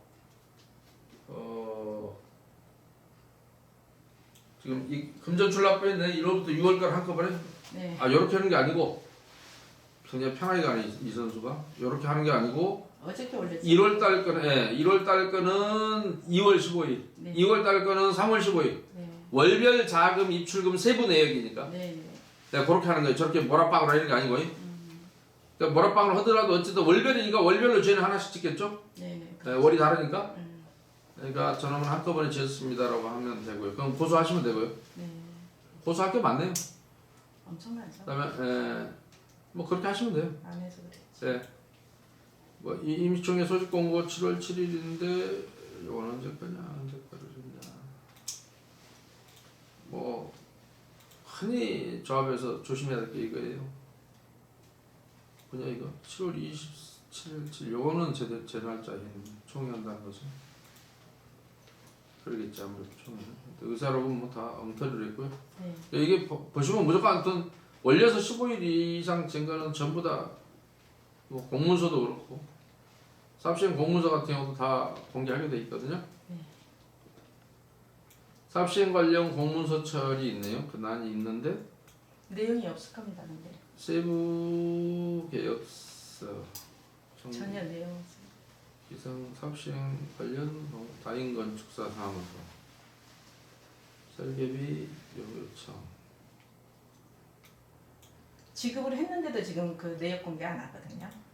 어쨌든 월별 자금 입출금 내역 하면 돼요. 이게 이 법 만든 놈들이 멍청한 놈들이 만들었다 그랬잖아요. 네. 그래서 사업시행 관련 공문서철 그러면 참 한심한데요. 자 여러분들이 이 인덕 다인건축사 사무소가 2020년 12월 14일에 공문 주고받은 게 있어요. 문서를 주고받은 게 있어요. 12월 14일날. 그런데 요게 14일 아니고 12월 30일날 공개했네. 이것도 16일이었어. 이것도 위반했네 하루를. 그러니까 이런 식으로 하면 전부 다 할 게 많은데 문제는 뭐냐면 이게 공문서인가요? 사문서예요. 네. 그렇죠. 제가 안 돼. 네. 나는 법을 만드는 놈들이 왜 이런 식으로 했는지 모르겠는데 공문서는 구청하고 왔다 갔다 하는 것만 공문서죠. 네. 사업시행 관련 우리가 국가기관이 아니기 때문에 공문서라는 표현을 쓰면 안 되고 그냥 사업시행 관련 문서라고 했어야 돼. 예. 그러면 협력업체 주고받으면 다 해야 되는데 공문서는 뭐 그지같이 공문서야. 이게 국토부의 이 애당초 이 법을 입법했던 게 이게 행정입법이거든요. 국토부에 만들었어요. 그 새끼들 처음부터까지 마음에 드는 게 하나도 없어요. 이런 거 하나도 세심하지 못해서 법을 개판을 만들어 온 거예요. 실제로 공문서가 아니면 가면 조형법적 유의 원칙상 이거 다 위험이 나요. 아, 그래서 그런 거는 무혐의 공무자가 아니라는 거예요. 사무소예요, 사무소. 좀 안타깝죠, 그냥. 아무튼 그렇습니다. 그러면 전체적으로는 이제 네. 제가 하나 더 여쭤볼 게 뭐냐면 일단은 이제 저희들의 입장, 이제 제가 이제 오늘 이제 대표님께 말씀 듣고 더 제가 빨리 해야 되겠다라는 게 사실 이제 한라의 어떤 그 입찰 벌금금 30억 몰수하는 거는 저희가 바로 할 수 있는 거고 그다음에 조합원들한테 알려야죠. 30억을 포기할래 말래 의결하고 빨리 해서 저 해임하고 저것들이 돌려줘보면 안 되니까 네. 빨리 그걸 몰수를 해야 된다라는 측면에서 저기를 해야죠. 그리고 도시정보 위반도 고소도 해야 될 것이고요. 그거는 해야 본인이 되는 살아있는 네, 증거니까 네, 본인이 가서 자백하면 뭐 하나는 죽고 그만 그래. 사실은 맞아요. 맞아요. 그러면 지금 제가 하나 나는 여쭤볼게요. 한라의 OS였다 이렇게. 그 제가 정보 공개 요청을 제가 보면은 이제 여기 좀 봐주시면 이거거든요. 이 사항을 했어요. 근데 이제 오늘이 마지막 날이었나 봐요. 제가 여기 올라오고 있는데 전화가 왔어요. 네. 이 내용에 대해서 주겠다는 거예요. 그래서 그 접수증을 쓸 때 제가 전자메일로 넣어달라 그랬거든요. 그랬더니 전자메일로는 줄 수가 없대요. 문서로 할 수가 있어요. 네, 그래서 왜 그러느냐 그랬더니 우리 조합 정관에 열람하고 복사로만 주게 돼 있기 때문에 전자메일로는 줄 수 없다 이러는 거예요. 그래서 제가 이 서류가 수백 장이 될 건데 어떻게 내가 돈을 지급을 하면서 할 수 있겠느냐. 그리고 요즘 세상에 무슨 전자메일이 아니고 지금 가서 그거 하란 말이냐 그랬더니 안 된답니다. 그러면 몇 장이나 됩니까? 라고 했더니 75장밖에 안 된다는 거예요. 벌써 조합장 선출할 때 총회 서류만 해도 수백 장인데 서면계류서든지 투표용지라든지 우편이라든지 그래서 왜 그거를 그러면 그런 건 어떻게 할 거냐라고 했더니 그런 거 제가 봐서는 개인정보라서 안 주겠다는데요? 개인정보는 다 미친놈들이 언제부터 저희들 개인정보. 예. 우리는 그 증거가 필요하거든요. 너는 왜 법률 위반하고 너는 왜 개인정보를 들고 있니 그러지 그래서. 그러니까 저희는 그 서류가 필요해요. 그러면 이거를 내놓지 않겠다는데 이걸 어떻게 해결을 해야 될까요, 제가? 이것도 고소권이 되는가요? 잠깐만요. 자, 대표님, 저희가 이제 지금까지 수개월 동안 이제 이러지도 못하고 저러지도 못하고 있는 상황에서 지금 현재 이 시점에서 이제 저희들이 조합 정관부터 시작을 하면 문제점이 많죠. 고칠 게. 네, 대표님 봤을 때 저희가 잘 할 수 있는 방법을 좀 잘. 그 전에 물어봤던 걸 제가 좀 네. 설명을 드릴게요. 네. 여러분이 정보공개 청구를 했는데 조합에서 복사를 네. 해주지 전자 파일로 않겠다. 안 주겠다. 자, 첫째는 개인정보라서 못 준다 했다는 부분은 도시정비법이 2012년 2월 1일자로 개정이 되면서 그 당시에는 그 81조 사망이에요. 어떤 게 생겨 지금은 124조 저 사망입니다. 있는 그대로 읽어볼게요. 124조 사망이 아니라 지금은 124조 잠깐만요. 124조 네, 사망. 그때는 81조 사망이었고요.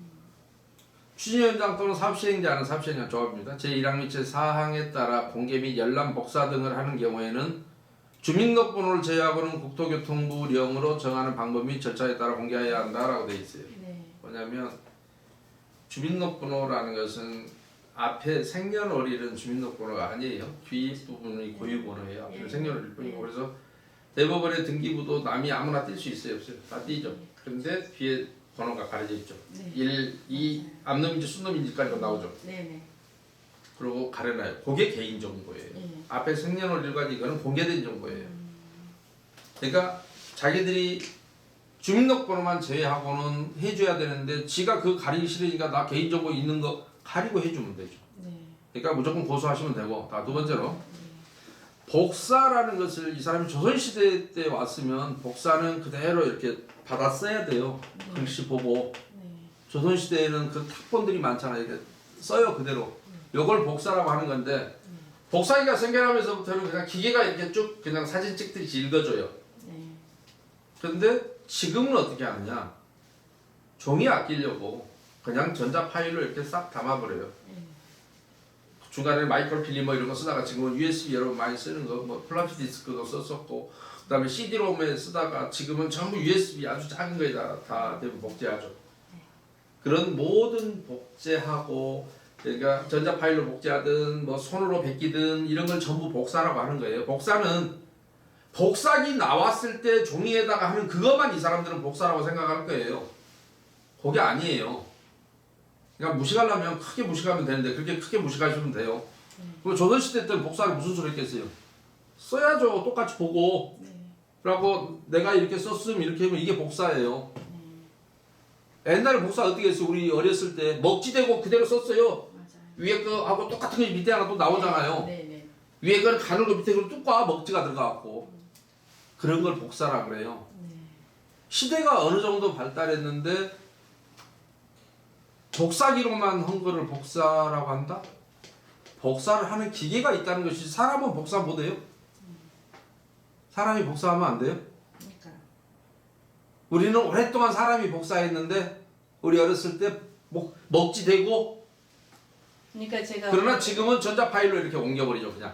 그렇죠. 이것도 출력은 네가 가서 사고 그렇죠. 나 귀찮으니까. 네. 근데 그 비용이 자 도시정보법 124조 5항에는 제4항의 복사에 필요한 비용은 실비의 범위에서 청구인이 부담한다. 이 경우 비용의 방법, 시기 및 금액 등을 필요한 사항은 시도조례를 정한다 했는데 전라남도 조례에 가면 행정정보 공개 시에 비용 부담에 관한 규칙이 있어요. 그래서 복사기로 복사하면 A4 용지는 얼마 주고 그 다음에 녹음 테이프로 복제하면 얼마를 주고 녹화 테이프는 얼마를 주고 사진 필름을 복제할 때는 얼마를 주고 사진 필름 인화할 때는 얼마를 주고 사본 종이 출력물은 얼마를 주고 마이크로필름 복제할 때 얼마를 주고 슬라이드 복제할 때 얼마 주고 뭐 이런 식으로 전부 나와 있어요. 전자 파일을 복제할 때는 얼마 주고 그것도 오디오냐 비디오냐에 따라서 뭐 이런 식으로 그래서 본인이 전자 파일로 갖고 있는 거 전자 파일로 달라 아니면 전자 파일로 복사해 달라라고 하시면 돼요. 네. 그러니까 반드시 종이로만 된 것을 저기라고 하진 않는다. 그러니까 이제 저도 그 이야기 했어요. 요즘에 전자 파일로 주라 그랬더니 하는 이야기가 우리 조합 정관의 40몇 조에 법률은 폭넓게 형하고 있는 것이고 정관 얘기할 필요 없고요. 그러니까 그 정관에 참 그런 데서 어떻게 봤다고 있다고요? 줘 보세요. 40몇 조에 나왔대요. 열람하고 와서 복사해가 종이로 복사해가는 거밖에 없대요. 그래서 전자 파일은 줄 수가 없다 그러더라고요. 40몇 조라고 해야 아니요, 이제 찾아볼게요. 종이로만 한다 이런 말은 있을 수 없어요. 여기 있어요.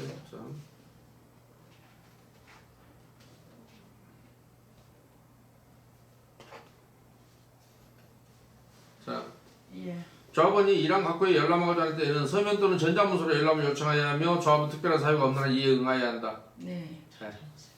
근데 예. 신청도 전자문서로 하라고 돼 있는데 그렇죠. 복사는 반드시 전자문서로 하더라도 종이로만 해야 된다 이 말이 어디가 있어요? 그 말이 어디가 있냐고. 신청도 전자문서로 할 수 있다는 거는 법에도 나와 있어요. 그렇죠. 이게 신청마저도 전자문서라도 굳이 가서 신청서 이거 안 써도 인터넷에다 그래서 서울시도 다 전자로 문서로 신청해요. 어떤 놈이 가서 정보규정을 쓰러 가요? 안 쓰러 가지. 그렇게 하라는 뜻이에요. 행정기관의 정보 옮겨도 다 전자문서라지. 누가 그거 지금 저기로 가요? 예, 맞아요. 인터넷 신청하지. 예. 그러면 자기 또 인터넷으로 통과하면 될 일을 뭐를 안 해주고 뭘 종이로 하라는 말이 어디가 있어요? 언제까지 종이를 쓰려고? 직접 와야 된다. 국토를 보호해야지. 나무를 언제까지 빌 거야 종이 만들려고.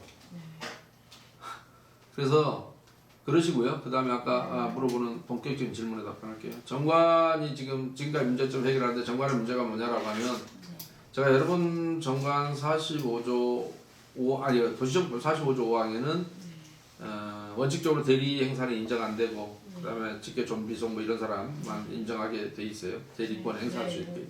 여러분 정관 10조 2항도 그렇게 돼 있어요.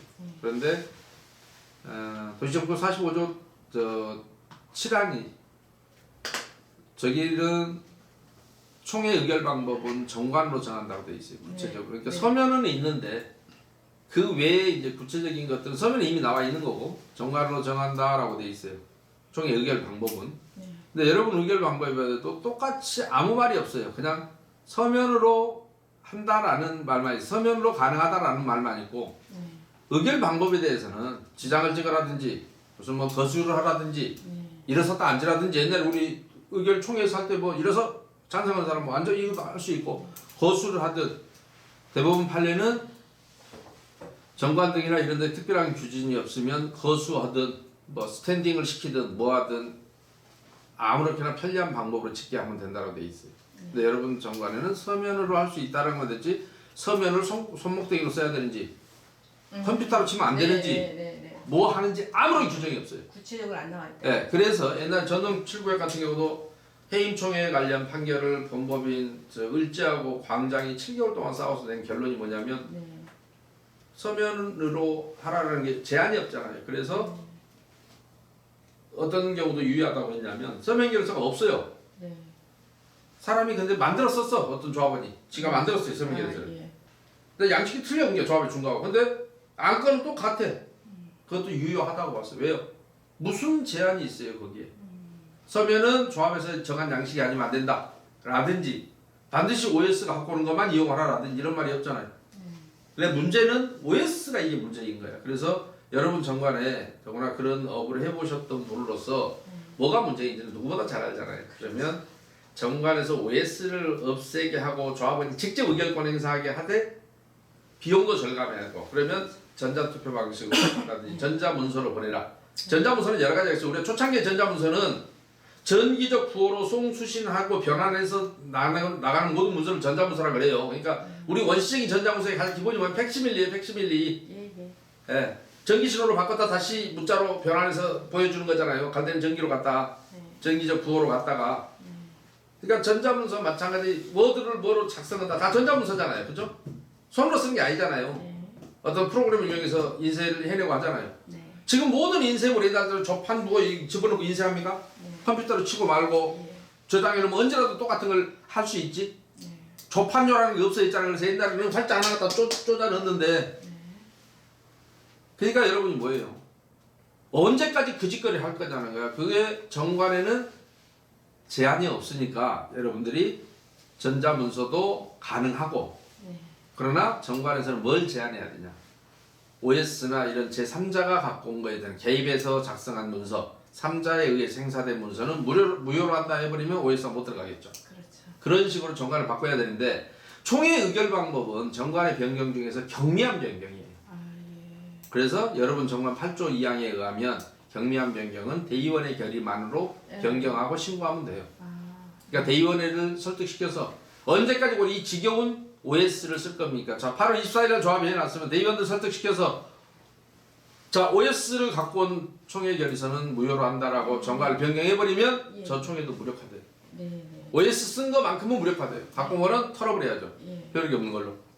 거기는 다행히 조합원들은 정신이 없는데 대의원은 그래도 반수 이상이 의식이 살아있다면서. 그럼요. 그분들 의식이 죽기 전에 빨리 움직이라고. 그래서 빨리 움직여서 정관도 변경하고 저 조합의 어떤 전행을 좀 방지할 수 있는 방법을 여러분이 찾으세요. 그렇게 하시면 되겠습니다. 그리고 대표님 우리 그 시공사 선정회 할 때 그래서 이제 제가 와가지고 꼭지별로 이렇게 이제 저희 조합원님한테 보내줄 건데 예산에 문제가 있는지 예산 있잖아요. 저희들 지난번에 시공사 선정 총회 할 때 이거를 조금 시공사 선정 때 예산 없잖아요. 이때는 시공사가 있었어요. 여기 보면 없었다고요? 그래서 창립총회 때 여러분들이 뭐 예산이랍시고 해놨는데 이건 예산이 아니고요. 좀 봐주십시오. 참, 요 부분은 뭐냐면 대법원 판결 중에 예산이라고 하는 것은 한 회계연도의 수입 지출을 얘기하고 그 외에 전체적인 사업 지출 예정액은 예산으로 보지 않는다는 거예요. 설사 그것이 예산이라는 이름으로 총회 의결을 거쳤다 하더라도 그것은 예산이 아니다라고 하는 게 대법원 2014도 8096호 판결이에요. 무슨 얘기냐면 예산은 연도별로 편성하라 이 얘기입니다. 한꺼번에 편성하는 게 아니고 그러면 여러분 저기 창립총회 때 예산 한번 볼게요.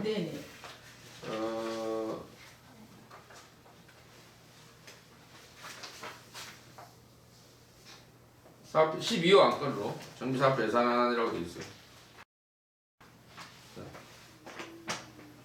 12호 안건.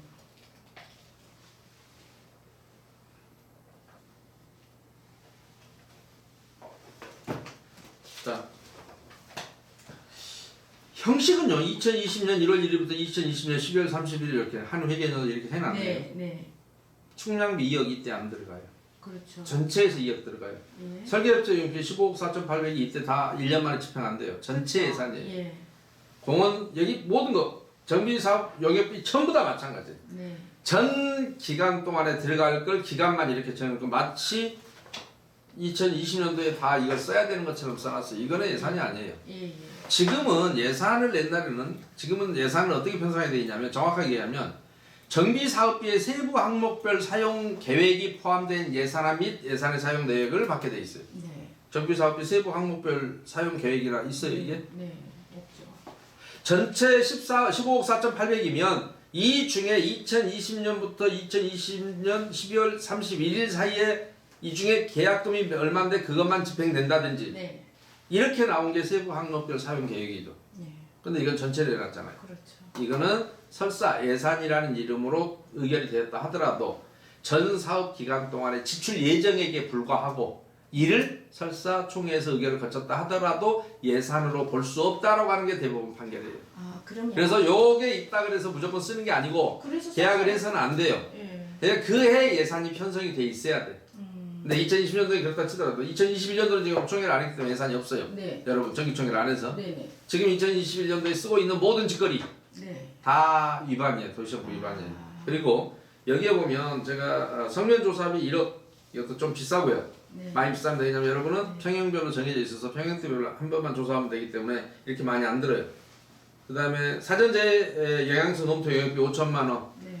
재건축은 미안하지만 사전재 영향성 검토를 하지 않아요. 재개발만 해당이 돼요. 그렇죠. 자연재해 대책법에 그냥 나와 있어요. 네. 별표가 있어요. 별표가. 제 카페에 있으면 다 있어요. 보세요. 네.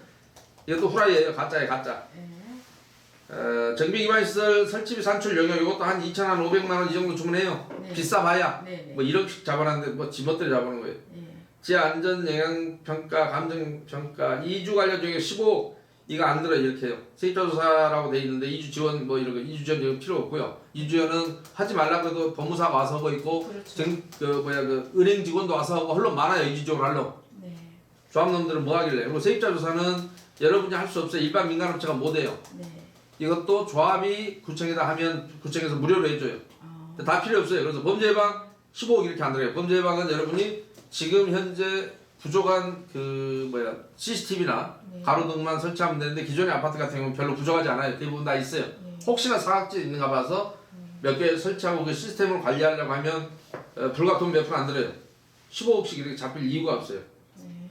누가 또 추가로 처먹으려고 잡아놨으면 몰라도. 영도수등 및 매도 청구 영역비도 13억 5천 이렇게 많이 안 들어요. 재건축은 대부분 다 가요 그냥. 네. 재건축 하고 싶은 사람들끼리만 조합을 만들었기 때문에 그렇죠. 대부분 가요 다. 네. 갈 수밖에 없어요. 국공유지 무상양도 협의 영역 이거 가짜예요. 이런 영역은 없어요. 공무원이 하는 짓거리예요. 공무원 목포시청 공무원과 한국자산관리공사 직원 사이에서 다 일어나는 일이고 이건 가짜예요. 잡아서는 안 돼요. 네. 지작물 조사 및 이설 영역비도 마찬가지. 민간업체가 할 수 없어서 그냥 요거는 원인자 부담금으로 나중에 저 구청에서 오면 시청에서 오면 그다음에 한국전력에서 오면 네. 가스사업소에서 오면 주면 되는 돈이라서 네. 이따위로 잡아놓으면 안 돼요 여기다가. 해서는 안 돼요. 너무 많이 부풀려져 있다. 네, 그 다음에 총회 비용도 여러분들이 2억 4천 돼 있는데 총회를 두 번 개최할 비용으로 2억 4천 잡아놔요. 한 번에 1억 2천 쓰겠다는 거예요. 네. 이것도 알다시피 OS를 없애면 이렇게 돈이 많이 들어가야 할 이유 자체가 없어요. 네.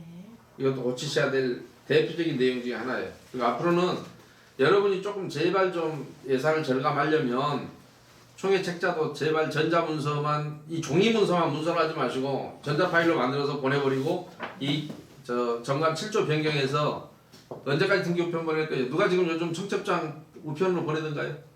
다 모바일 청첩장 오잖아요. 근데 이놈의 것은 왜 언제까지 이거 책으로 이거 보내고 등기 우편 보낼 거예요? 맞벌이하는 사람들 등기 와봐야 받지도 못해요. 다시 돌아가요. 그럼요. 양쪽 우편 요금만 물어요. 그럼요. 그러니까 이것도 오히려 잃어버리면 곤란하니까 파일로 만들어서 인터넷 홈페이지에 올리고 통보해주는 형식을 취하는 게 훨씬 더 합리적이에요. 앞으로 바꾸시면 여러분 사업비 많이 도정법에 관계없이 조합 정관이 이렇게 됐다고 할지라도 쉽게 말하면 조합 정관을 바꾸면 도정법에는 이런 잡다한 쓰레기 같은 얘기는 안 나와요. 이런 것을 정관으로 정하는 거예요. 큰 틀을 나오는 것이 총회를 어떻게 해라 이런 건 안 나와요. 도정법에. 이런 것까지 도정법이 하지 않아요. 네네. 여러분들이 이거는 여러분 정관 7조에서 그냥 여러분들이 정하면 돼요. 7조만 개정하면 돼요. 네. 나중에 좋은 조합 만드시면 네. 비용 아끼기 위한 노력을 좀 하셔야 돼요. 거기는 워낙에 시골이라서 네. 서울 사람들 하듯이 따라가면 남는 거 하나도 없어요. 집값이 싸서. 네. 맞아요. 7조만 바꾸면 돼요. 7조만. 권리 의무의 고지 방법을 어떻게 할 것이냐 바꾸면 돼요. 네. 언제적 얘기예요. 뭐. 등기우편으로 개별을 고지하고 등기우편 주소번호 수칙을 재면 또 일반 우편 한 번 하고 게시판에다가 공고하고 요즘 어떤 미친놈이 게시판을 봐요. 인터넷 홈페이지에다 게시하라 그래야지. 누가 이거 보려고 게시판 조합에 가요? 옛날 시골에서 마을 회관 앞에 모이던 그 시절의 게시판이요. 도예지에서 어디 게시판 보러 어디로 가요 이거를. 동네 마을 회관에 게시판 있으면 지금은 시골 사람들도 다 핸드폰 있고 게시판 거기 가지도 않아요. 핸드폰을 보내면 되지. 누가 이 게시판으로 가요? 이런 거지 같은 2003년 6월 30일 날 국토교통부에서 만든 정관을 표준안으로 해서 지금까지 있고 자빠졌는데 네. 세월이 18년이 지났어요. 시대가 그만큼 바뀌었어요. 바꿔야 돼요. 어찌됐든 저기를 하시고요. OS 못 쓰게 바꾸시면 저쪽은 OS 권력이기 때문에 OS만 조합으로 또 분리시켜버리면 저쪽은 무력화돼요. 맞아요. 뭐 본인이 저 잘하시잖아요. 네. 그렇죠. 조합원을 어떻게 할 방법이 없어요. 그러니까 빨리 대의원 회의 거치셔서 대의원들 설득하셔서 저기 하시도록 하십시오.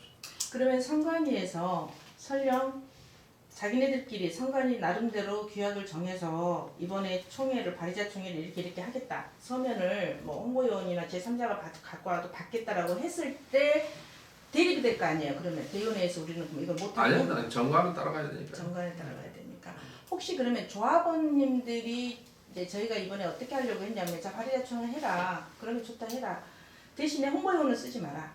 그러면 니네들이 만약에 홍보요원을 쓴다면 조합원님들 문 열어주지 마세요. 지난번에 한번 거기 맥혔거든요. 저희 조합원들한테. 그래서 대신에 우리 11월 14일 날 총회 했듯이 이번에는 그 발의자 총회 때 조합원들이 가서 받아오겠다. 그래 제출시켜주겠다.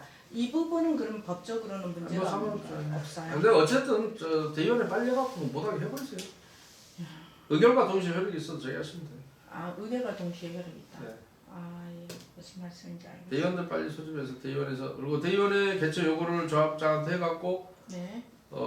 대의원에도 일주일 전에 개최 통보하게 돼 있잖아요. 그렇죠. 실제 14일 이내 하라는 걸 법에 돼 있잖아요. 여러분 정관에도 그렇게 돼 있고. 네. 근데 그 14일이라는 게 개최하는 날까지를 14일로 보는 거예요. 그렇죠. 14일 그 전에 절차를만 밟으면 되는 게 아니라 네. 실제 열기를 14일 이내에 열어야 돼요. 그래서 한 일주일 지나면 어차피 정확히 따지면 11일 지나면 여러분 조합장은 이미 권한이 없는 거예요. 대의원이 열 권한이. 왜냐하면 긴급한 경우에는 3일 만에 열 수도 있잖아요. 대의원회를. 네. 그러나 7일 전에 통보하게 돼 있기 때문에 11일이 지나면 이미 14일 안에 통보 안 하면 이미 총회를 못 하는 거죠. 아니 대의원회는. 그러니까 바로 여러분이 먹고시장한테 허가해달라 해서 여러분이 직접 대의원회를 하시면 돼요. 발의자들. 대의원회 의장이 될 수 있어요. 네네.